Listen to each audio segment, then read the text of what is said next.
हमारे पास question number 1 है कि एक सर्कल के पास कितने टेंजेंट्स हो सकते हैं, how many tangents can a circle have. तो इसका आंसर आपको पता होना चाहिए, a circle can have infinitely many tangents. A circle can have infinitely many tangents. एक सर्कल के बहुत सारे टेंजेंट्स हो सकते हैं, लेकिन बात यह है कि अगर पैरेलल हूं तो सिर्फ 2 टेंजेंट्स हो सकते हैं। क्वेश्चन नंबर 2 हमारे पास ब्लैंक्स का क्वेश्चन है। सबसे पहली ब्लैंक जो है इसमें है वो ये है कि एक टेंजेंट जो है वो सर्कल को कितने जो है पॉइंट्स पे टच करता है। तो मैं मानता हूं कि एक पॉइंट पे, only 1 point. A tangent of circle touches the circle at only 1 point। और दूसरा क्वेश्चन जो है, a line intersecting a circle in 2 points is called a। एक लाइन जो सर्कल को 2 पॉइंट्स पर इंटरसेक्ट करेगी। जैसे यहां पर मैं एक लाइन डालता हूं, ये लाइन ठीक है, सर्कल को यहां पर भी टच करती है, यहां पर भी टच करती है। लेट्स सपोज इसका नाम जो है वो हम रखेंगे ST। इसको हम बोलते हैं सीकेंट, जो सर्कल को 2 पॉइंट्स पे टच करेगी, इंटरनली नहीं बट जैसे कि हमने दिखाया है, ठीक है, इंटरसेक्ट कर रही है, तो हम इसको बोलेंगे सीकेंट। और नंबर 3 जो हमारी ब्लैंक है वो यहां पर दी गई है, a circle can have dash tangents at the end at the most. Circle के पास कितने पैरेलल टेंजेंट्स हो सकते हैं? ओनली 2 टेंजेंट्स हो सकते हैं जो पैरेलल होंगे। पैरेलल सिर्फ 2 टेंजेंट्स हो सकते हैं, ज्यादा नहीं हो सकते हैं, 2 से ज्यादा। नेक्स्ट जो है, the common point of a tangent to a circle and the circle is called. वो पॉइंट जो सर्कल और टेंजेंट के बीच में कॉमन होता है, यहां बनाया हुआ पॉइंट P है, इसे हम क्या बोलते हैं? Point of contact. Point of contact, point of contact. Pause.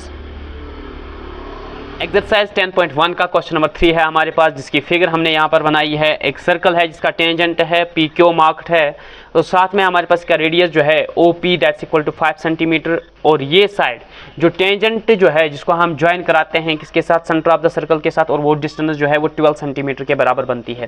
तो आपको फाइंड क्या करना है? हमारे पास PQ की जो लेंथ है, the length of the tangent, ये हमने फाइंड करनी है। तो आप इसमें देख सकते हैं ये जो हमारे पास ट्रायंगल बनता है POQ, ये फिगर जो है ये ट्रायंगल बनता है POQ ट्रायंगल, जिसका ये एक ट्रायंगल राइट एंगुलर ट्रायंगल है, जिसका एंगल एक 90 डिग्री। बिकॉज आपको पता होना चाहिए थ्योरम 10.1 के हिसाब से यहाँ पर एक टेंजेंट और एक रेडियस के दरमियान जो एंगल बनता है वो 90 डिग्री का एंगल बनता है, वो एक दूसरे के परपेंडिकुलर होते हैं। यहाँ पर 90 डिग्री का एंगल, तो इस तरह से एक और बात जो हमने यहाँ पर निकाली है, a side opposite to 90 degree angle is hypotenuse. ये हमारा हाइपोटेन्यूज बनाता है। OQ इज द हाइपोटेन्यूज, और OP जो है इसको आप बेस मानिए, और PQ जो है इसको आप परपेंडिकुलर मानिए। तो इसके बाद आप निकाल सकते हैं किसका वैल्यू? PQ का वैल्यू। कैसे? बाय यूजिंग पाइथागोरियन थ्योरम, ठीक है। तो हम ऐसा लिखेंगे, from triangle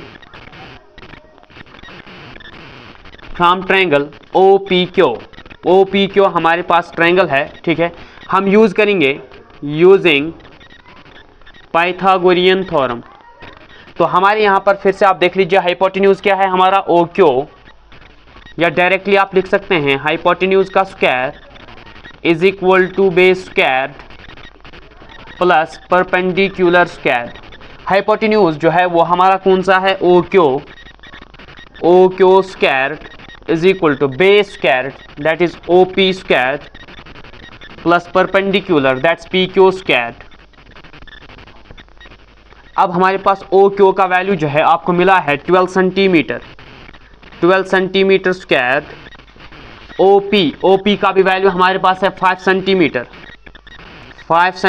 square plus PQ, ये अननोन वैल्यू है जिसको हम फाइंड कर रहे हैं, PQ स्क्वायर।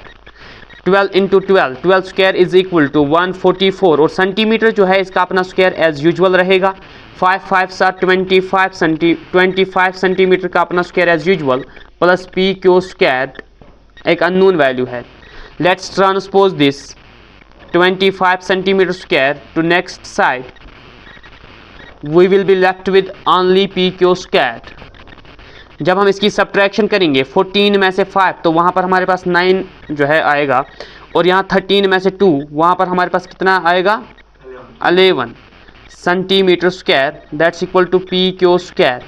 तो क्या मैं लिख सकता हूँ PQ square is equal to 119 centimetre square. Only PQ याद रखना चाहिए कि जब स्क्वायर जो है ट्रांसपोज होकर के चला जाता है उसे क्या बनता है, रूट बनता है, स्क्वायर रूट बनता है 119 centimetre square P Q. This square, ये जो स्क्वायर है इसका इफेक्ट जो है चला जाएगा रूट के साथ, और रूट जो है स्क्वायर रूट वो ओनली 119 पे रहेगा और centimetre will be left free. You have got P Q is equal to root 119। तो इसमें से ये हमारा कौन सा ऑप्शन बनता है, ऑप्शन नंबर, एक एमसीक्यू टाइप क्वेश्चन था, इसमें हमारा ऑप्शन डी। सो हम कहेंगे ऑप्शन डी जो है ये करेक्ट है, root 119 centimetre is correct answer. हमारा नेक्स्ट क्वेश्चन है क्वेश्चन नंबर 4, जिसमें हमें कहा गया है ड्रा ए सर्कल, और उसके साथ हमने दो लाइंस ड्रा करनी है such that the two lines are parallel to each other, और उनमें से एक होनी चाहिए एक टेंजेंट और दूसरा जो है वो सीकेंट होना चाहिए। तो इसने कहा एक्चुअली एक आप टू लाइंस ड्रा करिए such that two lines parallel to the same line such that one is tangent and other is secant. कहा जाता है कि अगर एक थ्योरम जो है इसमें ये स्टेटमेंट इसका ये है कि अगर एक लाइन, दो लाइन जो है, लेट्स सपोज कि मेरे पास एक लाइन है, मेरे पास एक लाइन है वो पैरेलल है, इसकी एक पैरेलल लाइन, ठीक है, एक लाइन है इसकी एक पैरेलल लाइन, फिर ये जो लाइन है इसकी एक और पैरेलल लाइन। तो समझ लीजिए ये फर्स्ट वाली लाइन और ये थर्ड वाली लाइन ये एक दूसरे की पैरेलल है। इसी तरह से इसीलिए इसने पूछा था क्वेश्चन में draw two line such that they are parallel to a single line and one is tangent and other is secant. यहाँ पर हमारे पास जो है हमने दो ही लाइंस डाली है, एक पैरेलल, एक टेंजेंट है, एक सीकेंट है। यहाँ पर यही इसका आंसर है। इसका जो आंसर था वो ओनली पिक्टोरियल आंसर था, फिगर में हमने इसका आंसर देना था, ये इसकी फिगर एग्जैक्ट बनती है।